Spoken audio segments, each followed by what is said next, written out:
I haven't done one of these in a while. It's a breakdown video, and this is from the 9/11 Commission staff statement of Phillip Zelikow and Douglas MacEachin, who's a staff member. Phillip Zelikow is the director of the 9/11 Commission, and you can see it's dated June 14, 2004. Let's see what they have to say.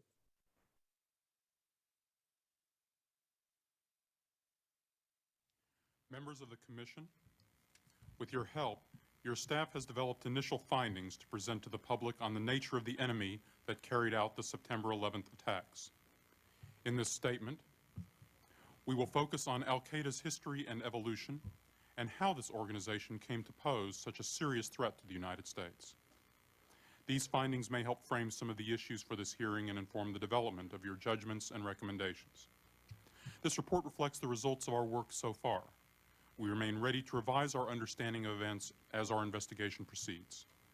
This staff statement represents the collective effort of a number of members of our staff: Douglas MacEachin, Yoel Tobin, Nicole Grandremo, Sarah Linden, Thomas Dowling, John Roth, Douglas Greenberg, and Serena Willey did much of the investigative work reflected in this statement.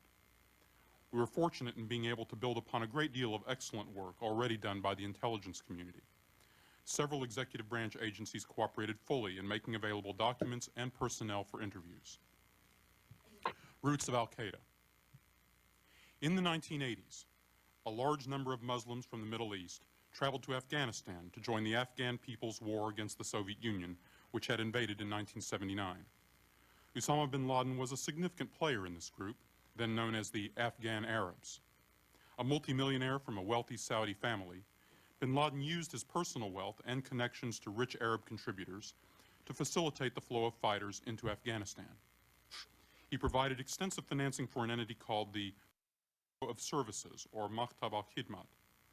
This bureau operated a recruiting network. Well, okay, a little bit of background on this because he isn't necessarily giving you the whole history. Now, the Maktab al-Khidmat was a bureau that was created by none other than Palestinian Imam Abdullah Yusuf Azam with the help of an Algerian foreign fighter, Abdullah Anas. And what they wanted was to build on a recruitment center that would help foreign Arabs from around the world to come and train to fight in the Soviet invasion of the Afghan war. And this place would be held in Pakistan, Peshawar. And it had to get through approval from a notable Afghan warlord named Abdul Rasul Sayyaf, who is one of the largest, most influential warlords in all of Pakistan.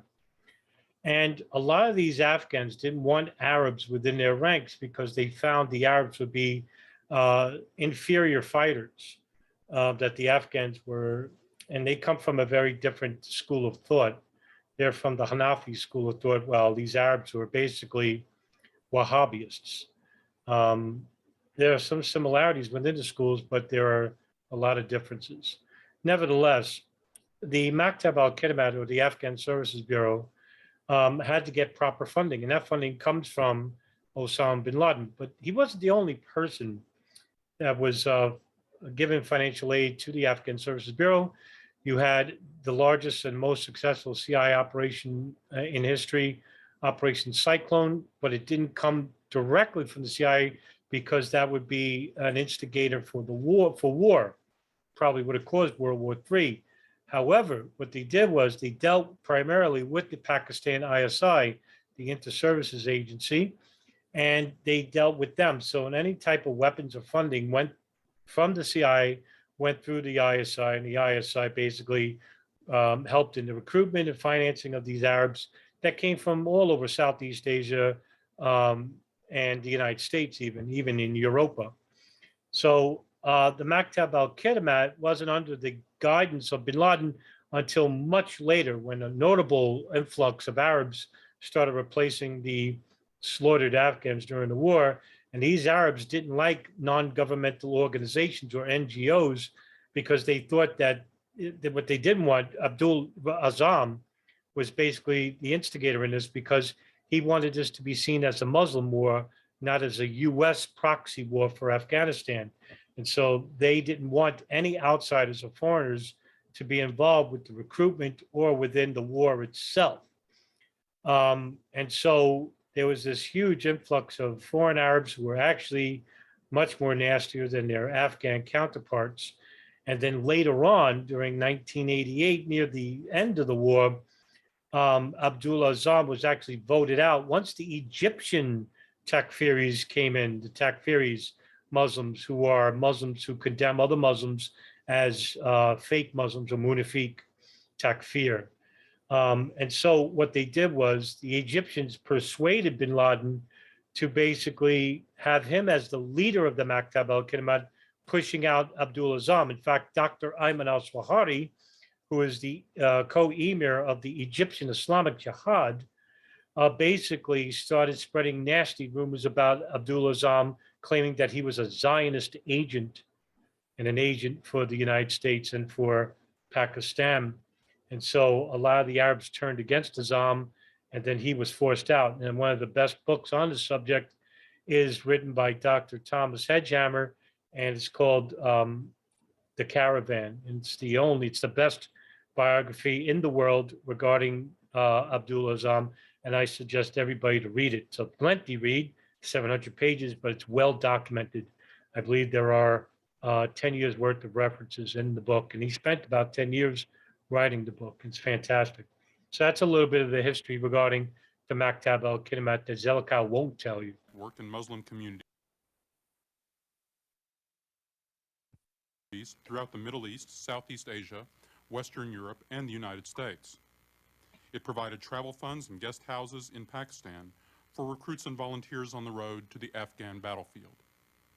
Yeah, the Maktab al-Kidmat, by the way, Maktab al-Kidmat had different types of houses. I think there was 8 houses that were based in Peshawar. And what they did was they had a military committee, a religious committee, a widows committee, a financing committee, all different houses that basically catered to different aspects of recruiting and training these Arabs. Bin Laden also used his financial network to set up training camps and procure weapons and supplies for Arab fighters.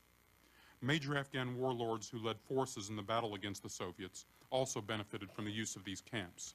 Okay, a little bit of history about this, because again, Zelikow won't tell you, is that the Afghans didn't want Arabs to open up their own training camps. What happened is there's a great book by Ann Sterenson from the ICS, who basically wrote a great book, and it's the most valuable book I've ever written, one of the most invaluable books I've ever read, called Al-Qaeda in Afghanistan. And it's one of the books, one of the rare books that talks about the beginning stages of Al-Qaeda. And so Al-Qaeda didn't start out as a terrorist organization. Actually, they started out as a training camp called Al-Masada. And from the Arabic, that means the lion's den. And Osama bin Laden needed permission to open up this training camp from Afghan warlords. One of them was Abdul Rasul Sayyaf, who didn't mind Arabs in his ranks. In fact, there were 2 Afghan warlords who basically allowed Arabs to join with their Afghan counterparts. That's Abdul Rasul Sayyaf and Jalaluddin Haqqani. And he later on would create the Haqqani network, which basically is still in existence today. And they were the only warlords to basically allow Arabs to fight with them. And what happened was when bin Laden opened up the training camp in Paktia province, he got the permission of Abdul Rasul Sayyaf and his associate called the engineer. And basically bin Laden sent 2 associates to find this area where they would build this camp.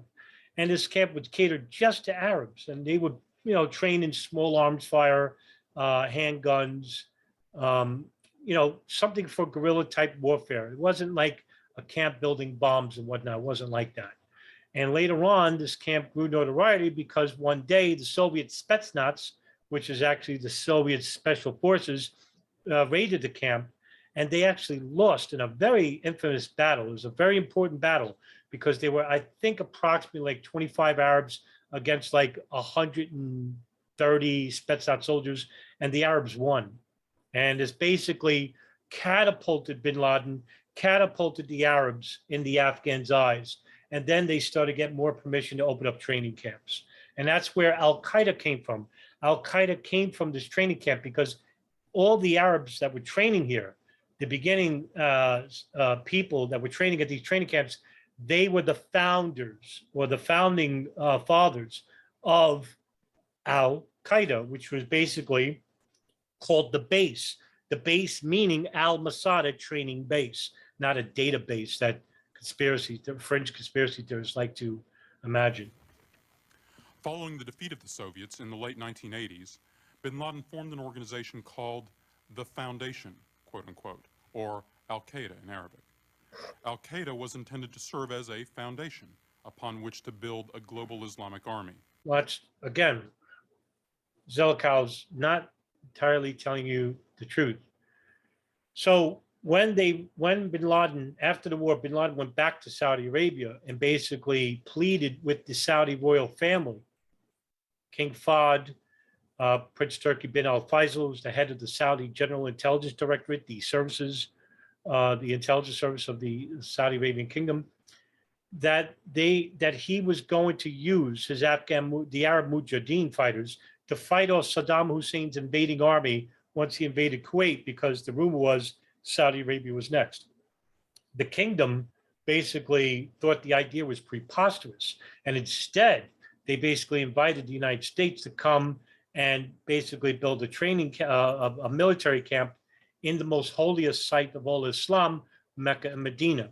Bin Laden saw this as an insult, and so you had a lot of Saudi sympathizers from the Wahhabi school of thought who basically sympathized with bin Laden. And what happened was bin Laden cut a deal with Prince Turki bin Faisal that they would unfreeze his assets and give him back his passport, but he would have to leave the country. And basically what he did was he relocated to the Sudan under the influence of National Islamic Front leader Hassan Turabi. And so Omar al-Bashir, who's the president of Sudan is the only country at that time in the world that didn't require Arabs to show passports to enter the country. Well, that's very convenient. And so what happened was bin Laden, and along with his Arab Mujahideen and the members of the Egyptian Islamic group, basically went with them. And from there, they started spending millions of dollars in the infrastructure of Sudan. And while doing so, they built these training camps. And in these training camps, they started building Al-Qaeda. Again, even at this time, Al-Qaeda was not an international terrorist organization. Now, we do have early documents and files that are called the Tariq and Osama documents. Now, they're in Arabic, but there's very few websites that have this downloaded. You can see that these documents basically talk about Al-Qaeda as an organization where they would swear bayat, which means loyalty in Arabic. So these people that would swear bayat, loyalty to bin Laden, and the group would have to file this form basically showing that where they were from, what skills they have, and that's how they built this organization. And they built the organization on a military committee, which is the Shura Committee. They had a military committee and a Shura Committee. The Shura Committee is the religious committee. And then later on, they added a media committee, which is the As-Sahab media arm. It's still in existence today. And they had committees just like the Maktab al-Khidmat. Hopefully that helped you to understand. In 1989, the regime in Sudan, run by a military faction and an Islamic extremist organization called the National Islamic Front, invited bin Laden to move there. He sent an advance team to Sudan in 1990 and moved there in mid-1991. Bin Laden brought resources to Sudan, building roads and helping finance the government's war against separatists in the south. In return, he received permission to establish commercial enterprises and an operational infrastructure to support terrorism. By 1992... But they didn't, okay, let me quickly say this here. Al-Qaeda at this point didn't have a political agenda.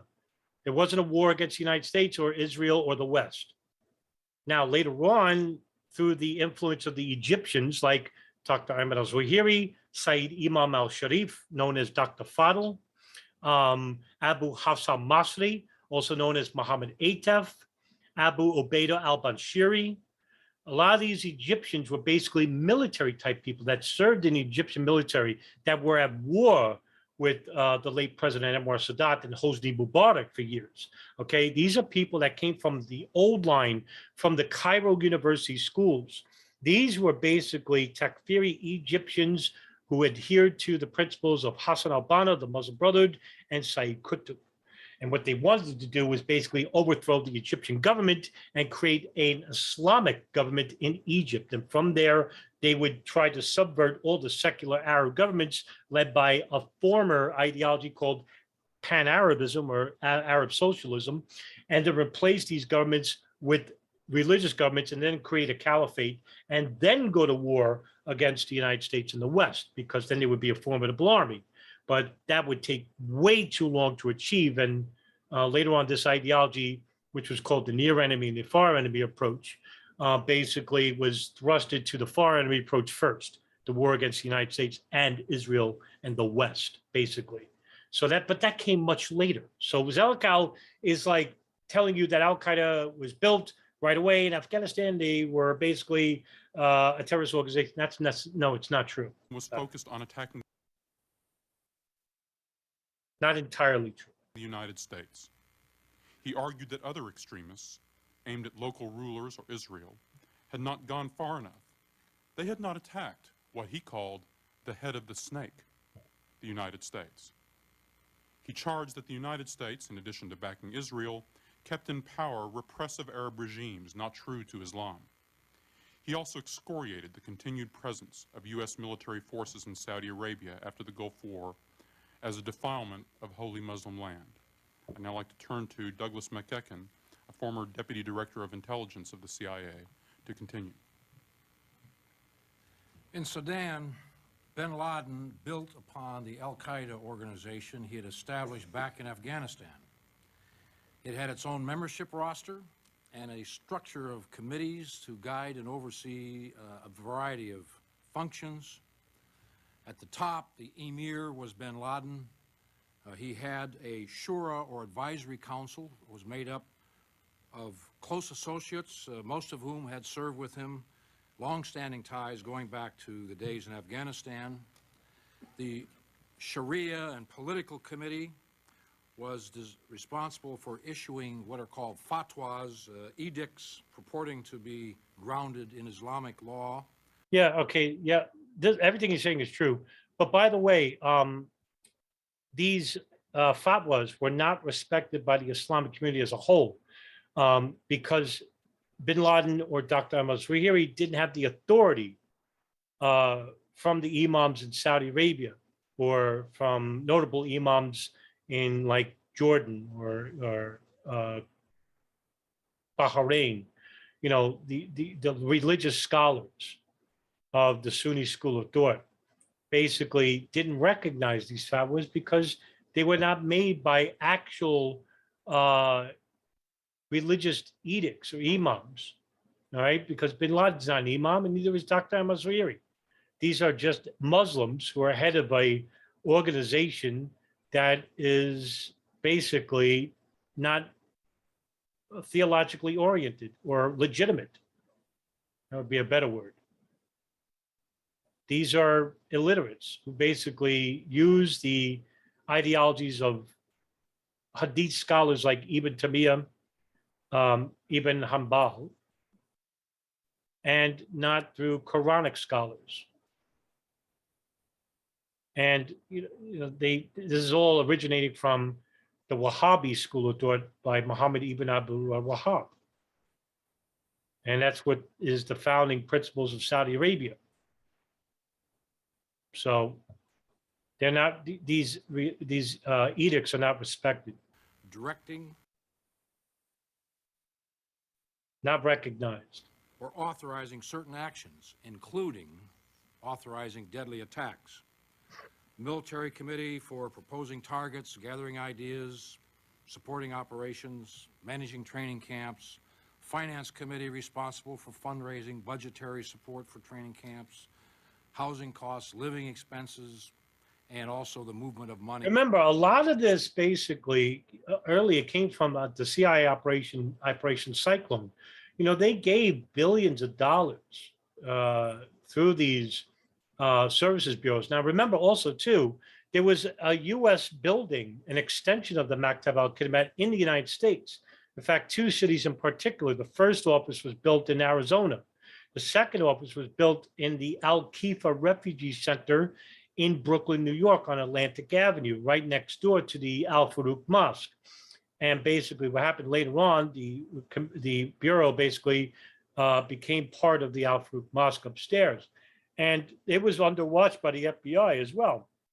And a lot of these people that basically came from the Afghan war that, that were involved with, say, the 1993 World Trade Center bombing, like Mahmoud Abu-Lima, Mohammed Salame, some of these people came from the Afghan war. Where did they get their training from?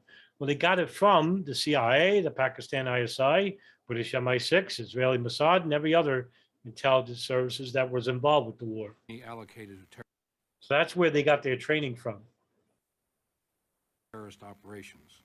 Foreign purchases. Now, again, I want to clear this up too. There's this misconception that bin Laden's a CIA agent or asset. There's no evidence to suggest that he was. He had his own money. He hated the West, actually, and didn't want any help from a non-governmental organization, just like Yusuf Azam did. So basically, I wouldn't say that, I wouldn't dare say that a lot of that money from the CIA didn't trickle down to the Maktab al-Khidmat, because it certainly did. And that money then found its way to bin Laden without him knowing about it. Yeah, that's much more plausible. But there's absolutely zero evidence that he was a CIA asset named Tim Osman. And that's silly, by the way. There's no evidence to suggest that. Or that he was an actual CIA asset. There's no evidence to suggest that. In fact, later on, Dr. Ayman al-Swahiri wrote a book called Knights Under the Prophet's Banner. It's in Arabic, but there's also an English translated version, PDF form. You could Google it, where he basically addresses this conspiracy from the West, saying that this conspiracy was actually originating from the CIA itself. He was responsible I think that's funny. for acquiring weapons, explosives, and technical equipment. The Security Committee for Physical Protection, an information committee in charge of propaganda. I need to emphasize that this organizational structure should not be read as defining a hierarchical chain of command for specific operations. It served mainly as a means for coordinating functions, providing material support to operations. But once a specific operation was decided upon, it would be assigned to a carefully selected clandestine cell headed by a senior al-Qaeda operative who reported personally to bin Laden. With al-Qaeda as its foundation, bin Laden sought to build a broader Islamic army that included terrorist groups from most of the Middle Eastern countries and Africa. Not all the groups that he approached joined, but most did. And he created a multinational council, in effect an Islamic Army Council, intended to promote common goals, coordinate targeting, and authorize asset sharing for terrorist operations. This represented a new level of collaboration among diverse terrorist groups. In Sudan, bin Laden set up training camps and weapons and supply depots. He used them to support his al-Qaeda organization and also other member groups of this Islamic army. Bin Laden's operatives used positions in the businesses that he'd set up as a cover to acquire weapons, explosives, and technical equipment. And to facilitate these activities, Sudanese intelligence officers provided false passports and shipping documents.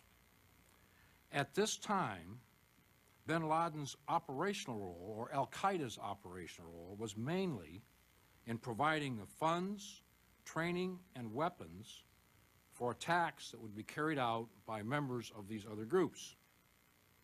Let me move forward to the launching of attacks on the United States. In December of 1992, an explosion outside two hotels in Aden, in Yemen, which was being used as a stopover for U.S. troops en route to Somalia, killed one Australian tourist and no Americans. U.S. intelligence would learn 4 years later that this attack was carried out by Yemeni terrorist groups, a Yemeni terrorist group, whose leader was very close to bin Laden, whose members reportedly were trained at a bin Laden-funded camp in Sudan that was run by a member of the al-Qaeda military committee. Yeah, this actual bombing of this hotel was attributed to Al Qaeda, even though they never really took credit for it. So there is some discrepancy about whether they were actually involved with this or was it from a Yemeni affiliated group. Now, yeah, of course, on the flip side of that coin, Yemen is home to a lot of Al Qaeda affiliates, and an Al Qaeda cell actually exists in Yemen. It's the second biggest Al Qaeda cell outside of Afghanistan from 1996 to 2002. In October of 1993, 2 Black Hawk helicopters were shot down. 18 U.S. soldiers were killed in Mogadishu, Somalia. U.S. intelligence learned in the ensuing years that bin Laden's organization had been heavily engaged in assisting the warlords who attacked U.S. forces in Somalia. Yeah, now there's some truth to this. Now, of course, they're not going to tell you that one of those training these Somalian militants was a triple agent himself, Ali Mohammed. Ali Mohammed was actually an informant for the CIA, the FBI, and was also a loyal follower of Osama bin Laden and Omar Abdul Rahman and Dr. Ayman al-Zawahiri. So basically, he was playing all sides of the fence, giving them information, telling Al Qaeda about his contacts within the United States. He actually was married to an American woman, had a house in San Francisco, basically was a part of the U.S. military, U.S. Army in Fort Bragg, North Carolina. And there's a lot of mystery behind Ali Mohammed and a lot of questions regarding what he knew, who did he tell, and what he got away with. And Ali Mohammed was actually with Abu Ubaidah al-Banshari, who was the military committee leader for Al-Qaeda at the time. And they were training these Somalian militants. And guess what? They were using Stinger missiles. Where did they get those Stinger missiles from and the RPGs? Well, they got it from Operation Cyclone, CIA operation during the Afghan-Russian war. Basically, those weapons were provided to them by the CIA. That's ironic because the weapons that were to knock down those Black Hawk helicopters came from the U.S. CIA. How about that? The head of the al-Qaeda military committee from a command center in Nairobi, Kenya, reportedly sent scores of trainers into Somalia, including experts in the use of rocket-propelled grenades, the same kind of weapon that was used to shoot down those helicopters. Operatives dispatched to Somalia were told that their mission was, quote, to kill U.S. troops, incite violence against U.S. personnel, and undermine the success of the U.S. mission, close quote. Sources have described several of these operatives as bragging later that their work had caused the defeat of the Americans, and bin Laden and his senior associates touted the subsequent withdrawal of U.S. forces from Somalia in March of '94 as a victory for the Mujahideen and a demonstration that the Americans could be forced to retreat. In fact, bin Laden actually said that he was quite surprised at the U.S. military's quick retreat from this conflict and stated that the Russians wouldn't dare retreat. In fact, during the Soviet war, he said the Russians were much more braver than the American special forces in Somalia. And this actually enticed bin Laden to try and attack and engage the U.S. military abroad. And when they didn't, then they had plans to attack the United States from within. 2 additional attacks in Saudi Arabia took place in 1995 and 1996, for which the evidence of bin Laden's involvement is much more ambiguous. On November 13, 1995, a car bomb exploded in Riyadh outside an office of the U.S. trained Saudi Arabian National Guard. 5 Americans and 2 officials from India were killed. Saudi authorities quickly arrested 4 suspects, whom they quickly convicted and executed. The Saudis televised confessions of 3 perpetrators indicating that their actions had been influenced by bin Laden, but there was no charge that bin Laden was directly involved. Yeah, there's a little bit of history behind this too. Louis Freeh, the director of the FBI, basically he was good friends with the Saudi royal family and King Fahd at the time. And when they went to investigate the matter, they were basically interfered with by the Saudi General Intelligence Directorate. And what they did was that when they tried to interview the neighbors and people around, the GID basically threatened these people, telling them not to help the U.S. Western government and the intelligence agency in the investigation of the bombing. And what they feared was that there was a connection with Al Qaeda and that the Saudis were helping them. There was also some rumor that the Israeli Mossad actually knew about this bombing before it happened and didn't warn U.S. Authorities about it. Now that's coming from Victor Ostrovsky in the book By Way of Deception. But this bombing, basically what happened was that Louis Freeh, because he was such good friends with the Saudi royal family, shut down the investigation. And then the Saudis basically, alleged that these guys that they were arrested were basically not affiliated with Al Qaeda whatsoever. They were confessed, and then they were properly hung for the crimes.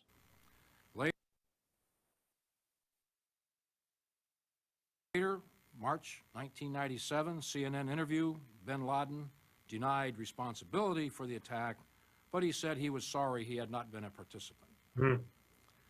By the time of this interview, U.S. intelligence had learned that a year and a half before the bombing took place at the Saudi National Guard facility, Al-Qaeda members and members of other aligned groups had decided to attack U.S. targets in Saudi Arabia, and they directed a team to ship explosives there. Now, this shipment is a case study in the collaboration that was going on then. The explosive, bin Laden supplied the money for purchasing the explosives. The Sudanese Ministry of Defense served as a conduit for bringing them into Sudan.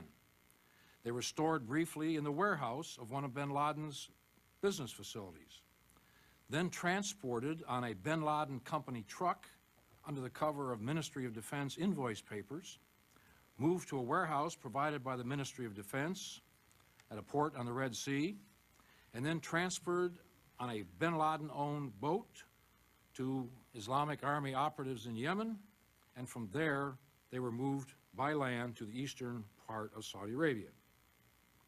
So, bin Laden and his organization's role in this attack remains unclear, but the attack was consistent with the described purpose of the shipment of those explosives. On June 26, 1996, an explosion ripped through a building in Khobar Towers, an apartment complex housing U.S. Air Force personnel in Bahrain, Saudi Arabia. 19 Americans were killed, 372 were injured.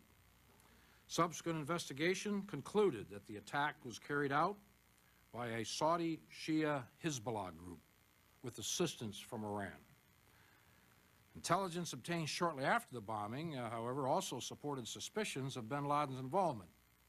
There were reports in the months preceding the attack that he was seeking to facilitate another shipment of explosives to Saudi Arabia, and on the day of the attack, he was congratulated by other members of the Islamic Army.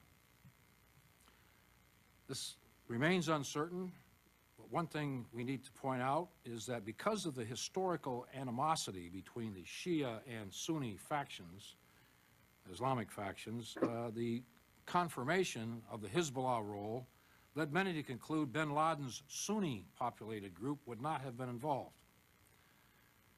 Later intelligence, however, showed a far greater potential for collaboration between Hezbollah and al-Qaeda than many had previously thought.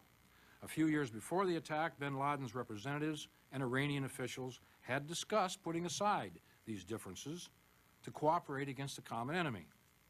A small group of al-Qaeda operatives... The State Department basically tries to push this narrative of cooperation between Hezbollah and al-Qaeda, and there is none. Absolutely, there's no evidence whatsoever that Iran and al-Qaeda basically worked together to conduct a terrorist operation on the United States or the West, even though, yes, both are victims of U.S. imperialism and that they consider both of them terrorist groups. but there's absolutely zero evidence in any terrorist incident against the United States where Al Qaeda and Hezbollah from Lebanon or Syria or Iran ever facilitated together or worked together to facilitate a terrorist operation against the West. And this is all a State Department Zionist talking point. Personally traveled to Iran. So it's a conspiracy made by the State Department. And another group went to Hezbollah training camps in Lebanon for training, explosives, intelligence. And bin Laden is reported to have showed particular interest at this time in the Hezbollah truck bombing tactics used in Lebanon in 1983 that had killed 241 U.S. Marines. So in sum, we have seen now strong but indirect evidence that bin Laden's organization did in fact play some as yet unknown role in the Khobar attack. Bin Laden also explored possible cooperation with Iraq during his time in Sudan, despite his opposition to Hussein's secular regime. Bin Laden had in fact at one time sponsored anti-Saddam Islamists in Iraqi Kurdistan. The Sudanese, who wanted to protect their ties with Iraq, reportedly persuaded bin Laden to cease his support for the anti-Saddam groups and arranged for meetings between Iraq and al-Qaeda. A senior Iraqi intelligence officer reportedly made 3 visits to Sudan and finally met with bin Laden in 1994. At that time, bin Laden is said to have requested space to establish training camps, assistance in procuring weapons, but Iraq apparently never responded. There have been reports that contacts between Iraq and al-Qaeda also occurred after bin Laden returned to Afghanistan, but they do not appear to have resulted in a collaborative relationship. And 2 senior bin Laden associates have adamantly denied any ties existed between al-Qaeda and Iraq. And so far, we have no credible evidence that Iraq and al-Qaeda cooperated on attacks against the United States. Well, how about that? That's in direct contradiction to what the CIA forced, or the Office of Special Plans, headed by Paul Wolfowitz, Douglas Feith, who facilitated information out of thin air to show that al-Qaeda was basically working with Iraqi officials in procuring chemical and biological weapons. In fact, because of this information, which is basically false, which was a coerced torture confession of Abu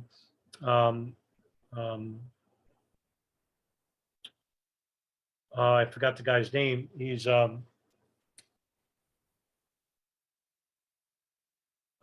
someone that they tortured. The CIA, actually, Egyptian authorities tortured to get a confession about him witnessing al-Qaeda and Iraqi leaders procuring chemical weapons. And then that information was used by Colin Powell, the Secretary of State, at the United Nations Security Council meeting in 2003. And we went to war with Iraq, which killed about approximately up to 1 million people.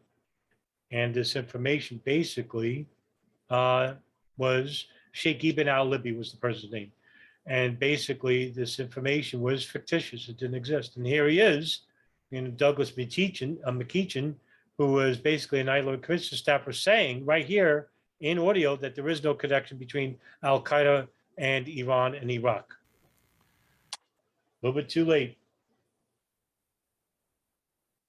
Whether bin Laden and his organization had roles in the 1993 attack on the World Trade Center and on the thwarted Manila plot to blow up a dozen U.S. commercial aircraft in 1995 remains a matter of substantial uncertainty. Ramzi Youssef, the lead operative in both plots, trained in camps in Afghanistan that were funded by bin Laden and used to train many al-Qaeda operatives. They also trained operatives from other groups, this camp.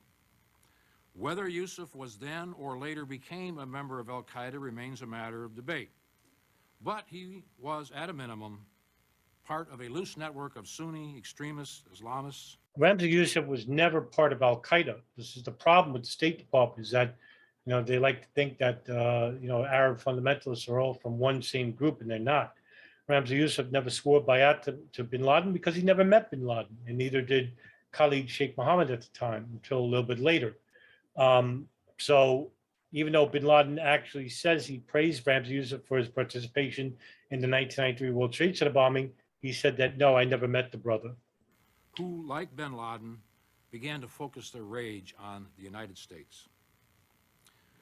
Khalid Sheikh Mohammed, who provided some funding for Youssef in the 1993 World Trade Center attack and was his operational partner in the Manila plot, later did join al-Qaeda and masterminded the 9/11 attack.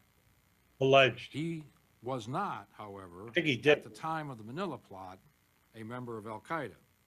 Now, yeah, now where he got the idea was from, the idea from for 9/11 was from the Manila plot, or Bajinka plot, as it's also known, where they were going to bomb 12 airliners with urea nitrate Timex watches bombs.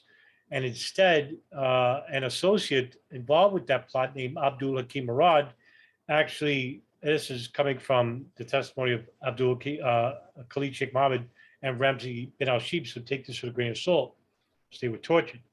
But according to Murad, he said that too, that he told Khalid Sheikh Mohammed about the idea of having a plane manually flown by a hijacker and slamming into a U.S. target.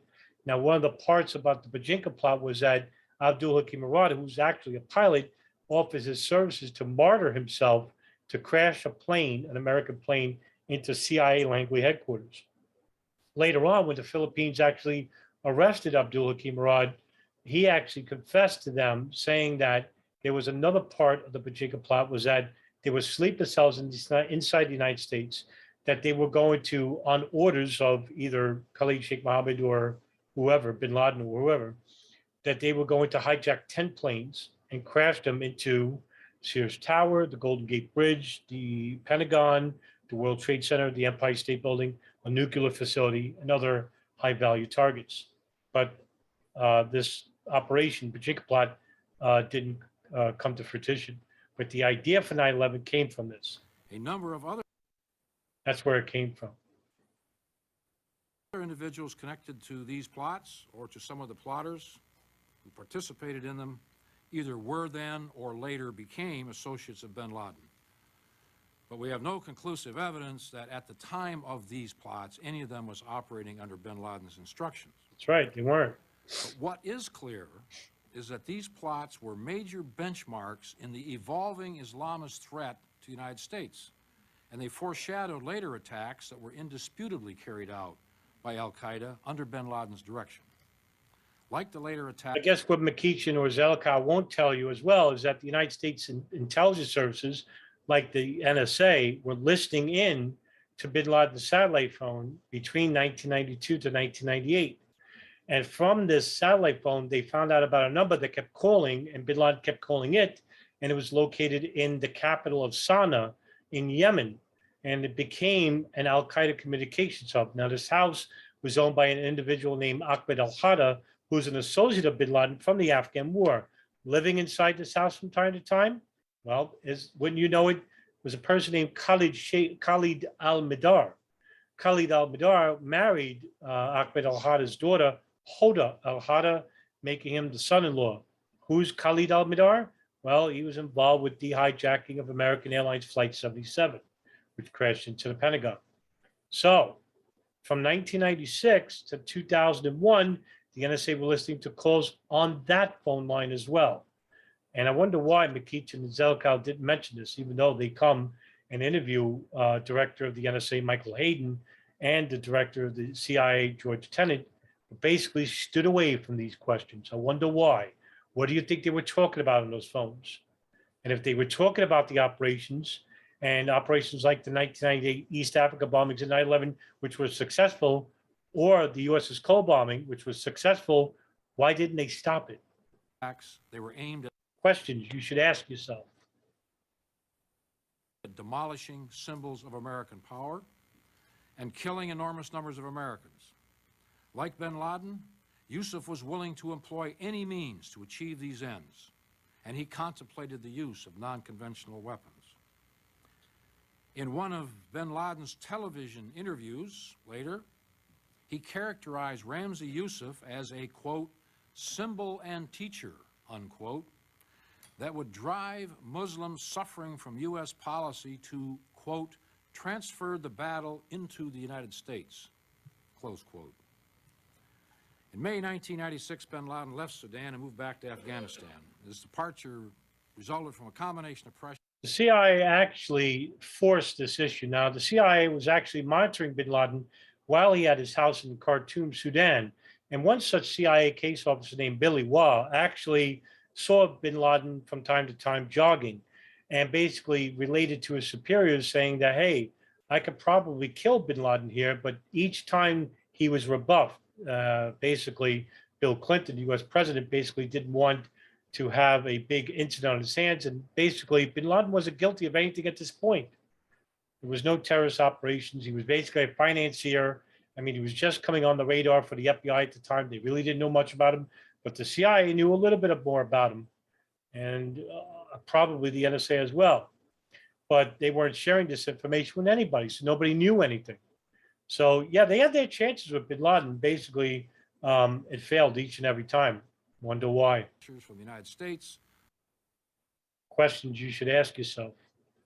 Other Western governments, and Egypt, Saudi Arabia, and Libya, all three of which faced indigenous terrorist groups supported by bin Laden. Pressure on Saddam intensified in April 1996 when the United Nations sanctioned Sudan for harboring individuals from the group that had attempted to assassinate Egyptian President Mubarak in June of '95. At the time of bin Laden's move to Afghanistan, the U.S. intelligence community which basically was carried out by another Egyptian group named Gamma Islamiyah. And the head of the emir of that group was the blind sheikh, Omar Abdel Rahman, who at this time was actually arrested for his participation in the landmarks plot, which was basically a plot to bomb U.S. landmarks in New York City, which actually failed because the FBI was monitoring Omar Abdel Rahman and other leaders of the Al Farouk Mosque cell, like Sadiq Ali, and 12 others who were arrested for their participation in the landmarks plots and the conspiracy to bomb U.S. buildings. And they were all given life sentences. And Gamma Islamiyah basically went to try and kill Mubarak in a motorcade in Africa, in Ethiopia, and that failed. He managed to survive. Mubarak was much more aggressive than his counterpart Anwar Sadat, who was killed in 1980 by members of the Egyptian Islamic Jihad, basically was much more aggressive than Sadat in cracking down on these militants. And that's the reason why they were trying to kill Mubarak for years. Covered many details of his financial and business structures and their use to support terrorist groups. Somewhat later was when he was back in Afghanistan, the news sources disclosed the nature of his organizational structure, his commitment to attacking the United States, and the extent of his organization's involvement in attacks against the United States had already been carried out. He had some changing fortunes in Afghanistan. His departure from Sudan was a setback for him. The Saudi government had already frozen his assets 3 years earlier, and the Sudanese government expropriated all of his assets there after he left Sudan. And the financial stresses that he was undergoing then strained relations with some of his associates who used the move back to Afghanistan as an occasion to break off from al-Qaeda. There were nonetheless some benefits from the move. The Sudanese, in an effort to reduce external pressures, had sought to keep bin Laden under control and had prohibited him from making public diatribes. Afghanistan's lack of a central government gave him greater latitude to promote his own agenda. Moreover, al-Qaeda had never really left the Afghanistan region. Even when it was headquartered in Sudan, it had used Pakistan and Afghanistan as a regional base and training center supporting Islamic insurgencies in places like Tajikistan, Kashmir, and Chechnya. And in August of 1996, bin Laden made public his war against the United States. In a, quote, declaration of holy war on the Americans occupying the country of the two sacred places, close quote, Mecca and Medina and Saudi Arabia, bin Laden called on Muslims worldwide to put aside their differences and join in deadly attacks against the United States forces to compel their withdrawal from Saudi Arabia. This was a declaration we knew then that he had been making for about 4 years privately. A month later, the Taliban, an Afghan faction supported by Pakistan, seized control of Kabul, the capital of Afghanistan. Bin Laden began cementing his ties with the Taliban, and they soon forged a close alliance. Taliban paid a great price for this, in the form of outside pressure, isolation, UN sanctions, and after 9/11, the destruction of the regime. Yeah, this is not necessarily true. The Taliban actually go by the Pashtunwali laws, which predate Islam, in that when a Muslim enters a house, it's considered an anathema or very rude to neglect him as a visitor or a guest in your home. So when bin Laden visited Afghanistan, he was there under the tutelage of then the leader of the Taliban, Mohammed Mullah Omar.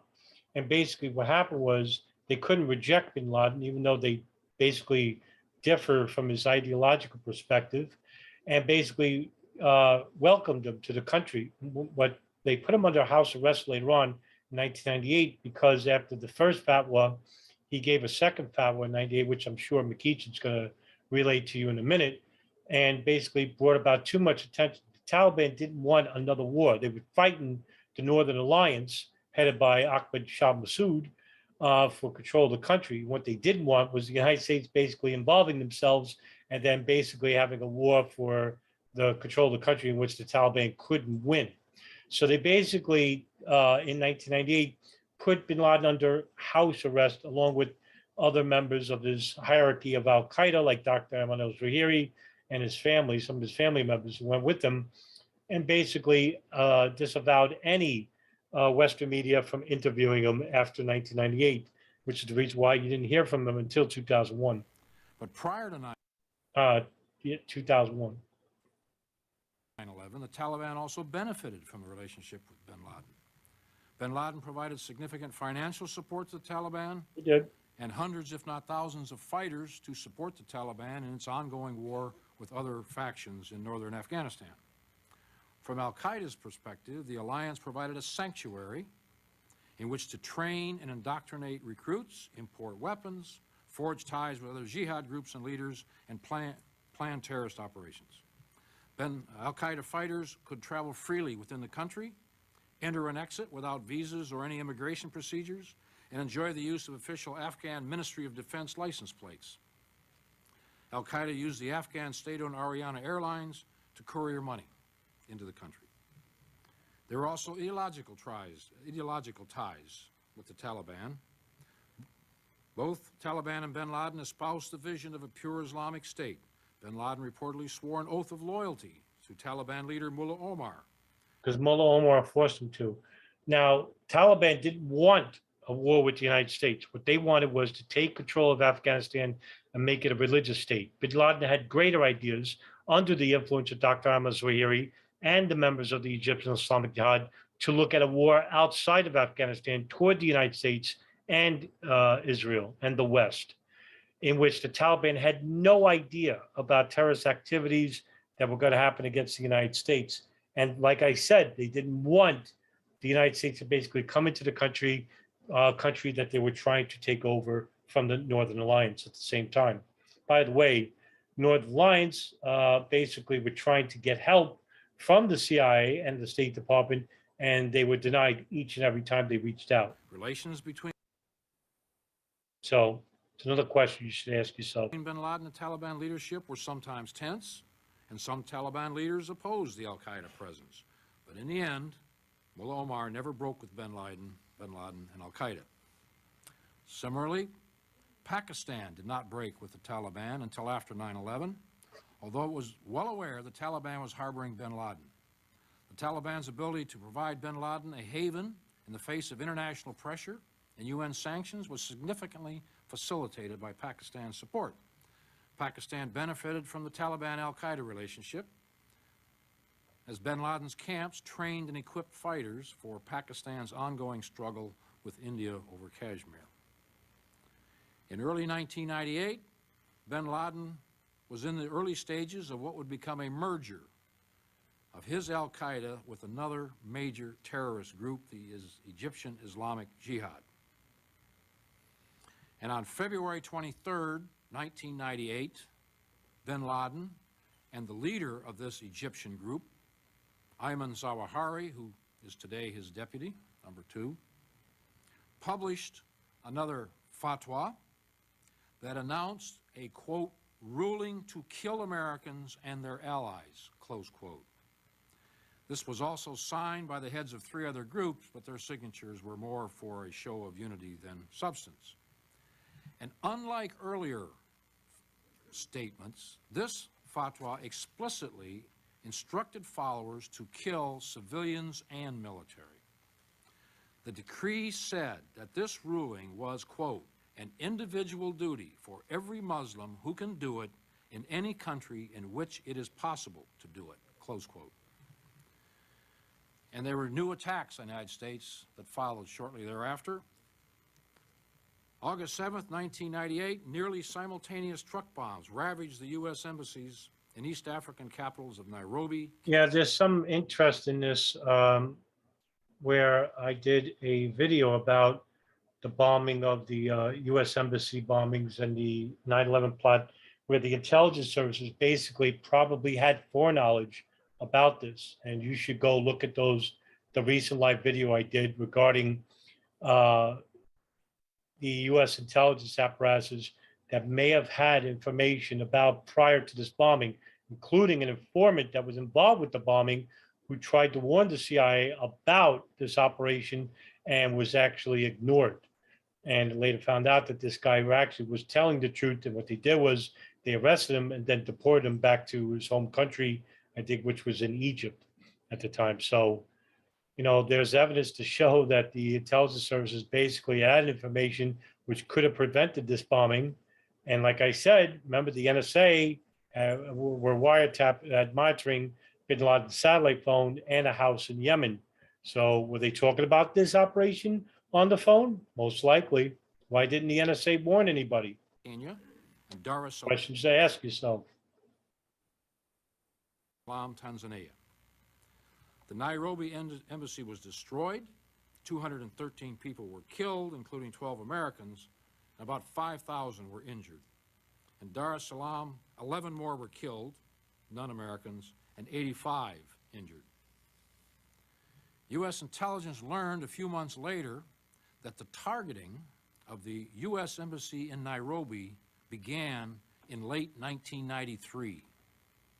It was one of more than a dozen potential U.S. targets analyzed by a team residing in the same Nairobi cell that was used to provide assistance to the Somalis. In January of 1994, al-Qaeda leaders concluded that the U.S. embassy in Nairobi would be an easy target. Preparations for the attack, the actual implementation of the attack, did not begin in earnest until late spring of 1998, and the bombs were only assembled a few days before the attacks. The night before the embassy bombing, by that time, all al-Qaeda members except the suicide squads and a few people assigned to clean up the evidence trail had left East Africa. Bin Laden and the al-Qaeda leaders in Afghanistan had also left for the countryside in the expectation of U.S. retaliation. Need to point out the attacks on these embassies in East Africa demonstrated a new operational form for al-Qaeda. They were planned, directed, and executed by al-Qaeda under the direct supervision of bin Laden and his chief aides. And this would be seen again. On October 12, 2000, an explosives-laden boat tore through the side of the USS Cole anchored in Aden. 17 members of the Cole crew were killed and another 39 wounded. In the course of the ensuing investigation, U.S. learned that an earlier attempt to attack a U.S. warship had been made in January of that year, aimed at the USS Sullivans, but had failed because the boat was overloaded with explosives. Yeah, that was part of the Millennium Plot, actually. There was also evidence to suggest that the USS Cole bombing could have been prevented because there was intelligence about a large al-Qaeda affiliate group located in Yemen that were looking to bomb a U.S. warship. Now, for example, I gave what MacEachin basically brought up was the U.S. Sullivan's was going to be a target. Now, that's January of 2000. So there was warnings out there saying that, hey, we need to basically ramp up security and basically provide stricter measures regarding warships in this area of the country or this region. And they did not, basically. So, and that warning was related to the captain of the USS Cole. I forgot his name, but basically he complained about refueling at the port because the previous intelligence warnings was that, they're looking to bomb a USS warship.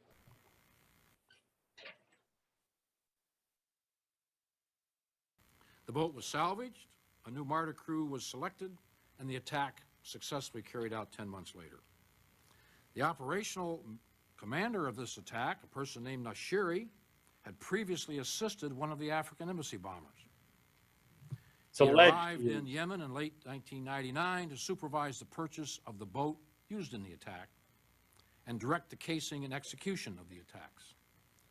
He was assisted by an al-Qaeda member close to bin Laden, went by the name of Khalad or Tawfiq Atash. Khalad was the person who purchased the explosives used in the attack, and Khalad had also been identified as connected to the East Africa bombings. This attack followed the operational pattern shown in the East African bombings in that it was directed by al-Qaeda operatives using equipment and explosives purchased by al-Qaeda funds and carried out by members of al-Qaeda willing to be martyrs for the cause. By mid-November 2000, U.S. investigators were aware of the roles of Nashiri and Khalad and aware that they were senior al-Qaeda operatives. The one point that could not be ascertained at the time was whether they had carried out that attack under direct orders from bin Laden himself. This would not be confirmed until Nashiri and Khalad were captured in November of 2002 and April 2003, respectively. At the same time, two disrupted millennium plots demonstrated that bin Laden remained willing to provide support to attacks initiated by independent actors. Neither intended millennium attack was a traditional al-Qaeda operation. Rather, both were planned and orchestrated by independent extremist groups, which received training and assistance from al-Qaeda figures. One was a plot to destroy hotels and tourist sites in Amman, Jordan. It was planned and carried out by a Palestinian radical and his partner, an American citizen, who sought to kill Americans there. The other was the attempted bombing of Los Angeles International Airport. It was orchestrated by a person named Rassam, who conceived and prepared for the attack on his own. By the way, involved with that plot as well is a nefarious individual that would later have reverberating effects later on in Iraq specifically, as well as in Syria later on, is Abu Musab al-Zarqawi. And if you don't know who that is, he actually was in charge of creating the group called the Wal Jihad group. I forgot the whole name of it, but it later became known as Al-Qaeda in Iraq, which later became the Islamic State in Iraq and later became the Islamic State and the Levant. Abu Musab al-Zarqawi was actually a pimp and a murderer who later became radicalized under the tutelage of a very notable Salafist preacher based in Jordan, Muhammad al-Maqdisi, who was considered one of the most dangerous ideological Salafists in the Middle East today even. He commented after his arrest that he had offered to let bin Laden take credit for the attack in return for providing Rassam future funding. Both Rassam and the Jordanian cell took what they needed from al-Qaeda associated camps and personnel, but did not follow the traditional al-Qaeda top-down planning and approval model. Let me quick look at some terrorist training camps. Many of the operatives in the African embassy and Cole attacks attended training camps in Afghanistan, as did all 19 of the 9/11 hijackers.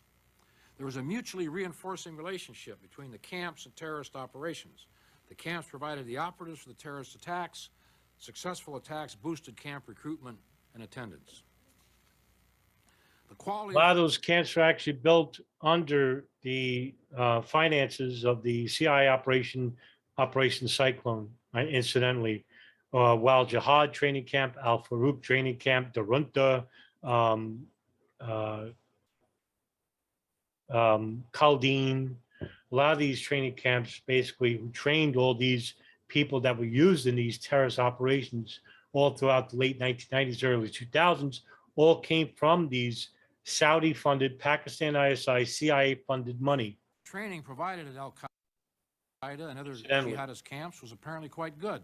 There was coordination with regard to curriculum, emphasis on ideological and religious indoctrination, and instruction that underscored that the United States and Israel were evil and that the rulers of Arab countries were illegitimate. The camps created a climate in which trainees and other personnel were free to think creatively about ways to commit mass murder. According to a senior al-Qaeda associate, various ideas were floated by mujahideen in Afghanistan, such as taking over a launcher and forcing Russian scientists to fire a nuclear missile at the United States, mounting mustard gas or cyanide attacks against Jewish areas in Iran, dispensing poison gas into the air conditioning system of a targeted building, and last but not least, hijacking an aircraft and crashing it into an airport terminal or nearby city. These camps were able to operate only because of the worldwide network of recruiters, travel facilitators, and document forgers who vetted would-be trainees and helped them get in and out of Afghanistan.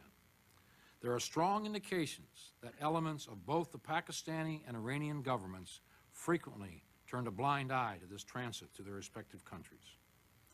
We can Yeah, while that's all that is true, you also had the intelligence services like Israel, Saudi Arabia, the United States, who basically were monitoring these people for years and didn't share any information. Now, I wonder why, the 9/11 Commission isn't saying anything about that. Well, I know why, but I'm just saying, they're not being very forthcoming here. conservatively say that thousands of men, perhaps as many as 20,000, trained in bin Laden-supported camps in Afghanistan between his May 1996 return and September 11th, 2001. And of those, I don't know where he got that number from. I don't know. only a small percentage went on to receive the advanced terrorist training. We should stress that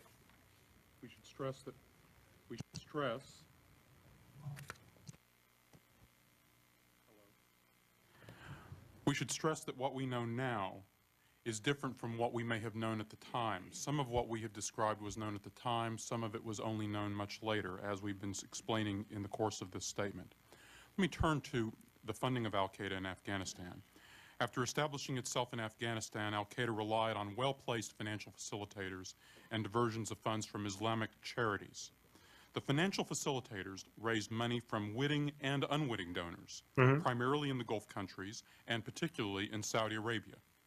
The facilitators also appeared to rely heavily. Actually, to expunge on this, Saudi Arabia actually was paying like blackmail money to these Salafist groups under bin Laden and bin Laden affiliated groups like Abu Sayyaf so that they couldn't, so they wouldn't bomb Saudi Arabia because they were still having the United States military base stationed in the two most holiest sites of Islam, Mecca and Medina.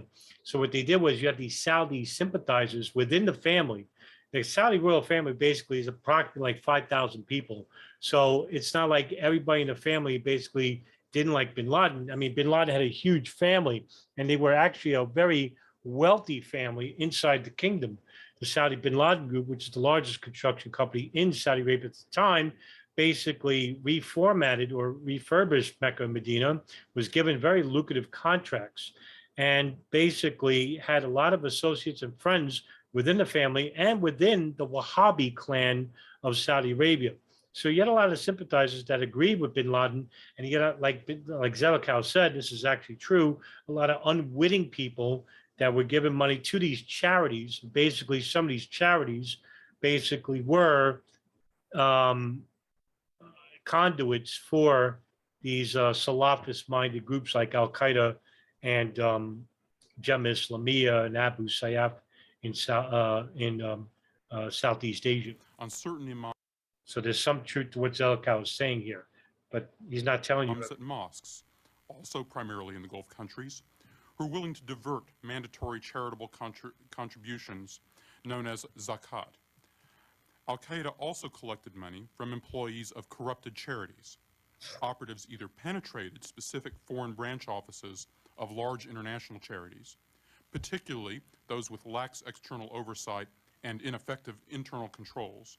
So bin Laden had a brother-in-law named Mohammed Jamal Khalifa, who basically opened up these legitimate shops in Philippines and Indonesia. And a lot of these businesses were basically just money fronts for Al-Qaeda because he was connected to Al-Qaeda and the bin Laden unit. So that's where some money was also coming from. And also, he was alleged to have been involved in the drug trade, which basically was facilitated by these very powerful drug lords in Jalalabad and Islamabad and in Pakistan and in Afghanistan. So bin Laden was getting a piece of money from there. But that doesn't tell you everything. I mean, where else was money coming from? Was it coming from Pakistan? Was it coming from the CIA? Was it coming from other elements that were covered up by the State Department in the 9/11 Pent Bomb investigation or the 9/11 Commission? Well, we won't know because they didn't reveal everything. And a lot of this stuff is classified, or a lot of this stuff was basically not allowed to be a part of the 9/11 Commission report. You got to ask yourself why. Or they controlled Why? entire smaller charities, including access to their bank accounts. There is no convincing evidence that any government financially supported Al-Qaeda before 9/11. Well, that's not true anymore because now we do have evidence that the Saudi government, through a Saudi intermediary named Omar al-Bayoumi, was actually giving money to two Al-Qaeda operatives that were involved with the 9/11 plots, Khalid al-Mihdhar and Nawaf al-Hazmi. Than limited support provided by the Taliban after bin Laden first arrived in Afghanistan. See, this is the State Department basically covering up for the Saudis, and they still manage to do that today. Why isn't this talked about in 9/11 Truth Movement? Because they don't believe in hijackers or hijacked planes. This may have turned a blind eye to Al-Qaeda's fundraising activities. Saudi Arabia has long been considered the primary source of Al-Qaeda funding, but we found no evidence that the Saudi government as an institution or senior officials within the Saudi government funded Al-Qaeda. Still, yeah, well, I mean, we already knew that at some point that there was Saudi government financing of the hijackers. In fact, we do have evidence that there was a bank account from Riggs Bank that was an account belonging to Haifa bin Faisal, who's the wife of former U.S. Saudi ambassador Bandar bin Sultan, who basically was giving money to his wife. And that woman then was giving money to another woman who was married to Omar al-Bayoumi, and another woman that was married to Osama Bastan named Mawida Duwijak, who basically was giving that money to Khalid al-Mihdhar and Nawaf al-Hazmi.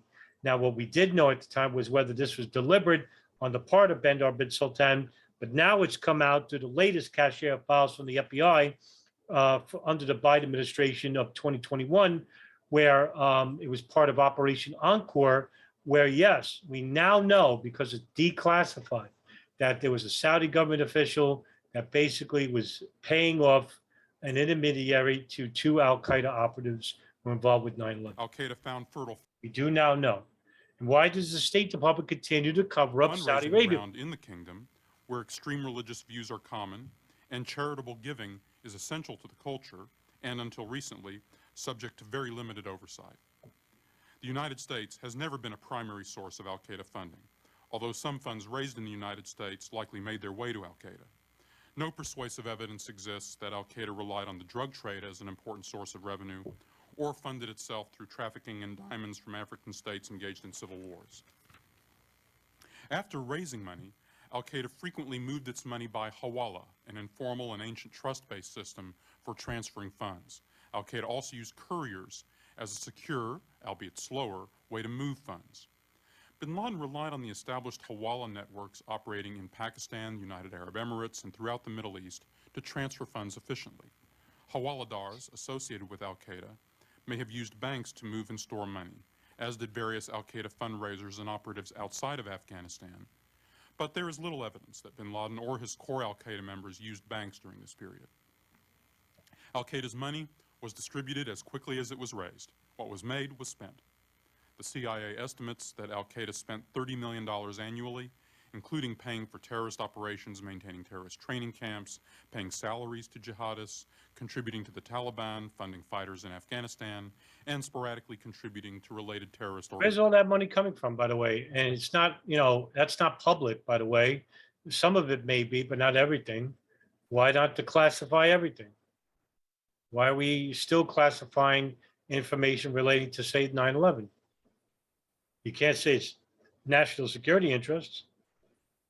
Not every page is basically threatening to illuminate national security measures in the United States. I mean, what are we covering up Saudi Arabia for? Why do we continue to basically cover up their role for 9/11?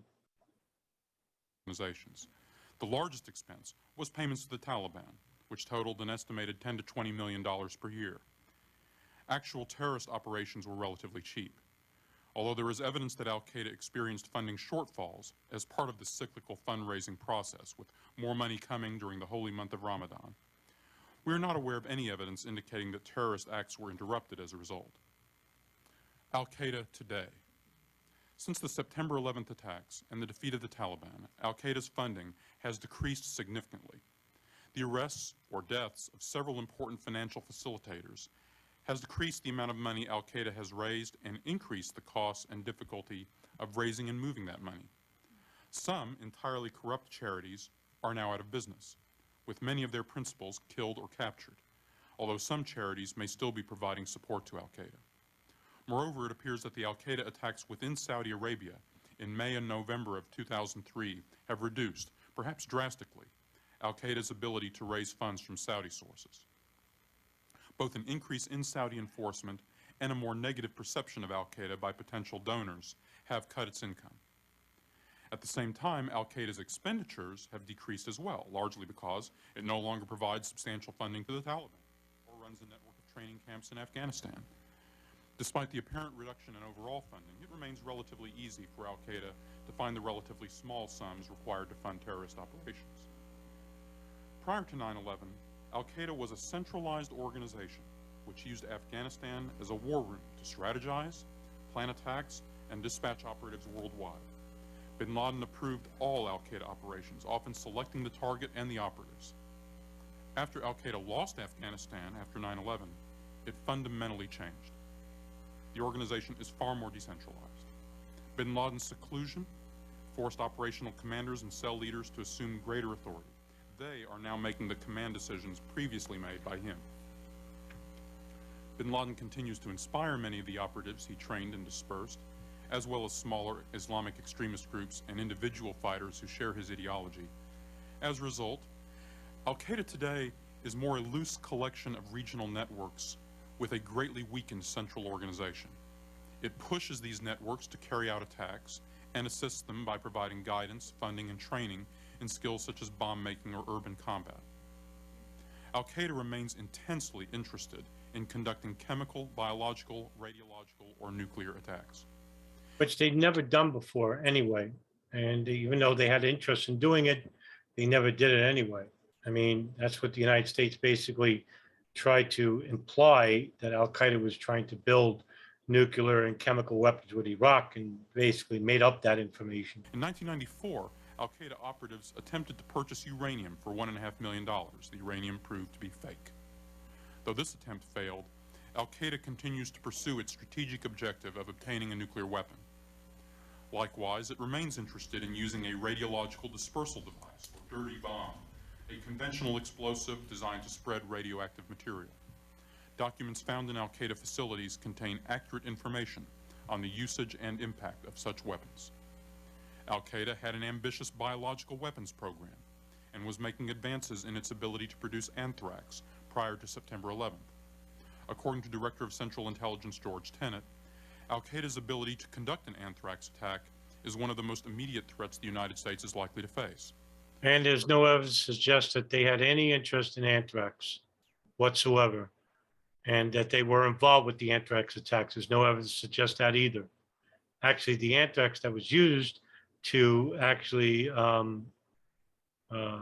kill, I think it was 2 or 3 people, was basically like a cutaneous type, a wet type of anthrax that was facilitated in a lab in Ames, Iowa, which is actually named after the Ames strain anthrax, named after the biochemical weapons lab in Ames, Iowa State, which houses the largest archive of anthrax. But after the anthrax attacks letters, the FBI destroyed the anthrax archive. Why? Why'd they do that? Similarly, Questions you have to ask yourself. Al-Qaeda may seek to conduct a chemical attack by using widely available industrial chemicals or by attacking a chemical plant or a shipment of hazardous materials. The intelligence community expects that the trend toward attacks intended to cause ever higher casualties will continue.